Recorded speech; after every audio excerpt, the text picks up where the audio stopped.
இப்போ எதுக்குடா என் பின்னாடி வந்துட்டு இருக்க? லூசாடி நீ, நான் எங்க உன் பின்னாடி வரேன்? இங்க பார், உனக்கு எனக்கு எவ்வளவு டிஸ்டன்ஸ் இருக்குன்னு. அப்படி இருக்கும்போது நான் எப்படி உன் பின்னாடி வர முடியும்? என்ன நக்கலா? நக்கல்லாம் ஒண்ணும் இல்லம்மா, உண்மையை தான் சொல்றேன். நீ தான் பாத்துக்கிட்டு இருக்கல. சி போடா. ஏ வைஷு, என்னடா வேணும்? ஐயோ என்ன பேசுறதுன்னு தெரியல. இந்த பக்கம் உன் ஆபீஸ் இல்லையே, இங்க எந்த ஆபீஸ்க்கு போற? உனக்கு எதுக்கு நான் சொல்லணும்? நீ என் பொண்டாட்டி, என்கிட்ட சொல்லி தான் ஆகணும். நம்ம ரெண்டு பேரும் என்ன சேர்ந்தா வாழ்றோம்? அதான் பிரிஞ்சிட்டோம்ல. அது மட்டும் இல்லாம யாரா உனக்கு பொண்டாட்டி? பிரிஞ்சு மட்டும் தான் போயிருக்கோம், இன்னும் டிவோர்ஸ் ஆகல. அது வரைக்கும் நீ தான் எனக்கு பொண்டாட்டி, நான் தான் உனக்கு புருஷன்.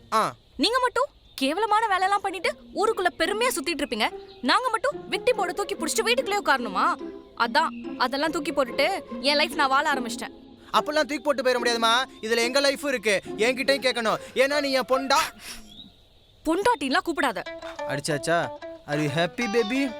உனக்குலாம் வெக்கமே இல்லையா? அது மட்டும் இல்லாம நான் என்ன பண்ணுன்றதெல்லாம் நீ சொல்லாத.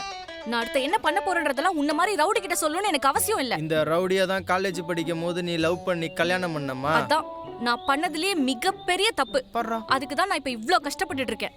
நான் அப்பவே ஒழுங்கா இருந்திருந்தா என் லைஃப் நல்லாவே இருந்திருக்கும்.